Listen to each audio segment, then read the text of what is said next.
Hello everyone, Blue Star Saber here once again to do another One Piece chapter review, chapter 1063, My Only Family. I'm a bit late on this one, and given the fact that the spoilers for the next chapter are already out, I might as well do this because on the weekend I expect to be very busy. Let's see, and if I don't do this chapter now, the Viz scanlation for it will no longer be free. But so yeah, on to the actual chapter. Before that, the cover story of Gemma 66A, An Emotionless Excursion, Volume 21, Pudding's being abducted, as we see Burleigh crying and all that stuff, as she thinks of an image of, let's see, a Pudding being taken by two men, and she's crying in fear, and we see that Cracker is frozen and all that stuff, reaching hand, like trying to rescue his sister and all that stuff, if you will, or trying to reach the enemy. And it's clearly that now, if you didn't believe it before, it is definitely Kuzan has definitely frozen him.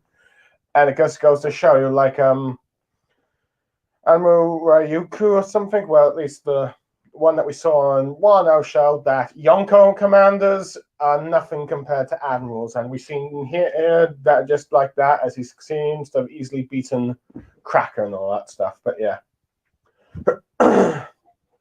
So yeah, it's clear that Blackbeard is making his move if they kidnap Pudding for the sole purpose of her being a part of the Three-Eyed Tribe. They have the awakened power that can let them read the polyglyphs. But yeah. But anyway, we cut to like Luffy, Bonnie, and Chopper as they are just finished eating, and they all got on fat bellies and all that stuff, and they're enjoying the food from the machine while the Vegapunk 05 Atlas is telling them how they seem to, ate their fill and all that stuff, and are bursting. Let's see, though Jimbo comments a funny joke about how he always looks like this.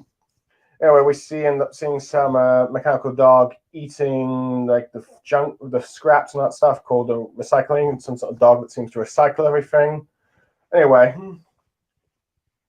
she bids the Straw Hats and Bonnie, Luffy's group, farewell, as she's got a job to do, which is apparently violence, and which I would assume is bursting out all the energy Vegapunk has. And she ends up flying in, smacking the hologram again, with Bonnie questioning what kind of job that is. Whether then Chopper noticing some of the other research labs, residents or researchers out, or maybe even some of the robots. They're a bit surprised about how there seems to be people here before when there wasn't. No, Bonnie begins to notice they're wearing such heavy clothing for tropical place, and while that happening, Luffy has, changed his look to a sort of futuristic thing where he has like futuristic boots and some sort of futuristic coat that has SSG here. So yeah, this is the Special Science Group division or something. But yeah, and apparently it's so light and it's breezy, even though you'd think it's a bit heavy. But with them asking where Luffy's got, he shows them that's some sort of fashion machine thing. Let's see, with Bonnie just thinking that this is perfect given the water had on her clothes and all that stuff. And she's chosen combat gear, in which she gets these nice sort of like leggings and a sort of like futuristic top, if you will. All that stuff. And let's see, yes, you can see, sort of, I'm not going to go there. Let's just say it could be considered fan service-ish, depending on how you look at it. But yeah, at least, well, the top bit of her leggings are showing them at least. But yeah, but it's not really too in your face, really. If it would probably be if it was Fairy Tail, but yeah. She comments about how light it is and all that stuff. Let's see, Chopper is just enjoying his little helmet around his hat gear thing. But yeah, it's pretty much most of the leggings. It doesn't really, for these outfits, don't really cover most of the leggings. But Jimba has a sort of tropical outfit. Let's see, thinking that it'd be good for the skies, but it then doesn't really matter since they're here and all that stuff. So there's that. Let's see, with Bonnie's going to go try and find some weapons to mess with Vegapunk and all that stuff, but Luffy ends up noticing that he sees a bear and all that stuff, and that he's looking at them or all that stuff, and it's revealed to be one of the Pafista Kumas, and he's sort of armored up to be like a police officer, if you will. As Luffy notices he's about to run and all that stuff, using one of the laser cannons that are usually done. And apparently that without eating or theft of clothing without payment, they're under arrest and all that stuff, but they were shocked they needed money. And they end up getting blasted, and they're being a bit shocked by that. And with Luffy wondering if this is supposed to get the death penalty and all that stuff, or like an extreme punishment, if you will. As Luffy declares they gotta fight back, with Jimbo crying it's self-defense and all that stuff. Even though technically are pirates, but of course Bonnie is just shocked to see that laser beam and all that stuff. We'll see that it's a pacifista of her father. Let's see. Just as he's about to Luffy, as Kuma charges, Luffy gets like, let's see, his sort of like gear-free giant fist ready. Gum. Before that can happen, Bonnie kicks him in a similar manner that she kicked in, I think, the Stampede film. Let's see, which got Luffy to not do his attack, and Kuma, the pacifista of Kuma, fires his laser. Luffy asking what the heck is going on, saying that I need to at least punch him, but she ends up revealing that Kuma is her father, which shocks the Straw Hats there, that realizing that the cyborg that was turned, the dad that was turned into a cyborg was none other than Buffalo and Kuma, who each of them are acquainted in one way or another. As she begs them not to hurt her dad, as we see a flashback of a little girl of her, and appears to be a young Kuma, without like his usual get-up, and just seems to be in clothing all dirty, and he's just laughing and smiling at her, lifting her up. Let's see, with Luffy telling her to run, being foolish as it's a pacifista, as she's trying to get her to avoid the laser aiming at her as an explosion. But now we cut to like a stretch of the New World, where we see one of Blackbeard's ships attacking Law's crew and all that stuff. One of his crewmates trying to patch up a leak and all that stuff. They're telling that they need to if they hit one more hit like that, and they need to raise the surface or they sink. As there is land close by and all that stuff, but we see that Law and Beppo have been turned into women, they're female, but it's gender swap, if you will. And you sort of get and also we see that which gets Penguin and Sachi a bit excited about their captain's body, and one of them's already been turned into a female themselves, I believe Sachi, and then Penguin gets turned into one. And let's see, and it seems like whoever touches them, they all turn into the opposite gender. Some sort of power like that. But Law has learned, but due to Law's experience from learning from like the last battle against like the Emperor's Big Mom and Kaido, is that you can break through these kind of powers with intense hockey, in which he does. And I think we see some lightning of his own hockey around him as they've reached the surface and he's back to normal. And we found out that the one who did this is none other than Doc Q, I think the 9th commander of captain of Blackbeard's 10 fleets and all that stuff. Let's see. And he's not surprised that that Law's done this, since he's worth 3 billion. And let's see, once the antibodies are spreading and all that stuff. And apparently it's revealed that the Dark Q has eaten the sick fruit, or the disease fruit, depending on the translation.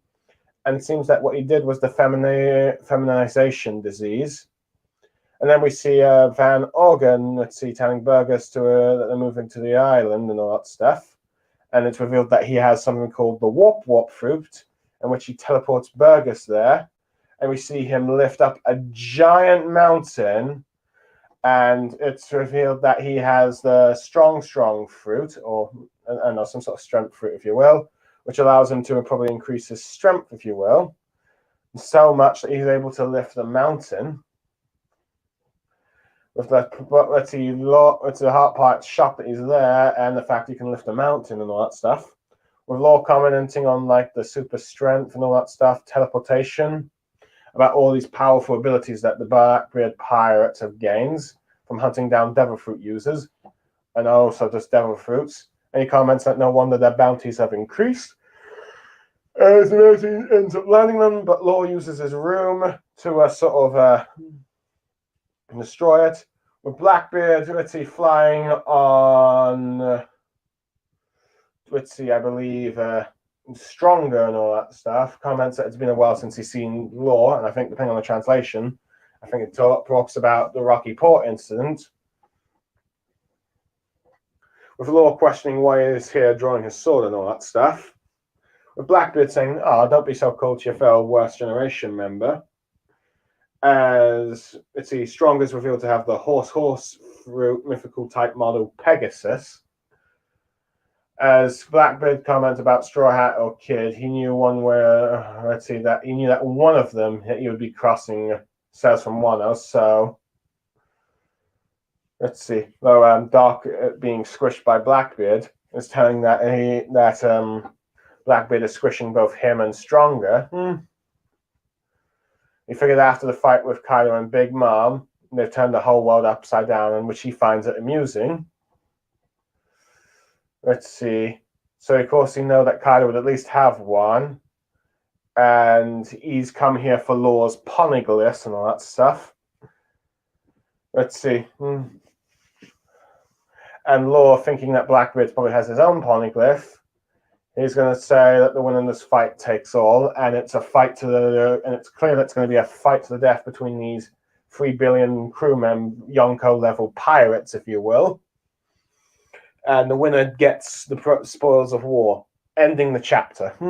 Well, mate, that was a bit of a quick summary from like my usual thing with One Piece, but it's a very fast action-oriented chapter, but that's not necessarily a bad thing.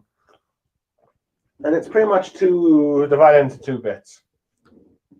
I do like how Chopper, Luffy, and Bonnie are just like this trio of food love, that they all got giant stomachs, and Oda doesn't mind doing it with like a ritzy female character, like with Bonnie, given her appetite and all that stuff.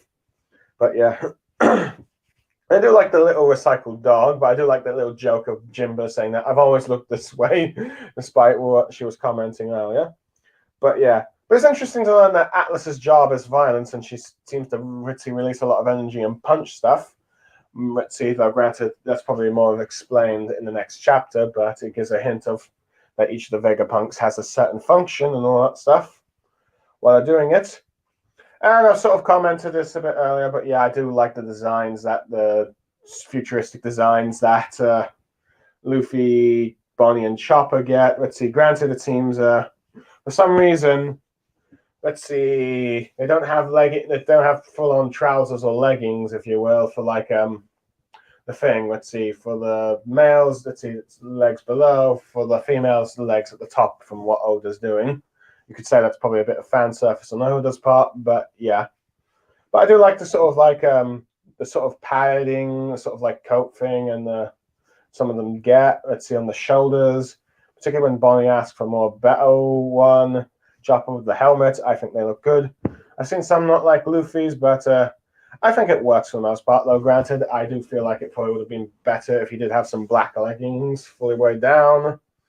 Let's see, in general, but I guess Oda just wanted to have a little white to go with the black design of the drawings and all that stuff. I'm not sure what the colors of these outfits are, and I haven't really checked the color thing, but I guess I'll find out when I watch the anime. I do like how Jinbei just decided to just buck the trend and go with the Hawaiian thing. It's more of like a disguise thing, but I just wanted something more casual. Anyway, I like the Papista design for like this Kuma police one, where definitely looks like he's wearing police armor plating, futuristic police armor plating. I'm not sure if it's a reference to something, maybe RoboCop. I don't know, I haven't really seen RoboCop. But who knows? It could be possible. But I do like how the police thing is written on the shoulder pads. You see a little bit of the mechanical arms and all that stuff. And you can create, and this Papista clearly seems to be a bit strong, as it's quite, let's say, at least stronger than the prototypes that Luffy and Sanji took down and returned to Shaburi. As immediately just speeds up and uses a laser thing. And it seems like, despite the fact that they've gotten new food and clothing, it's not free, and they have to actually pay. And this police officer is willing to arrest them and all that stuff. But I do like how Luffy and Jinbei are like, okay, we got no choice but to fight him, and just say it's self-defense, even though it doesn't really matter if pirates.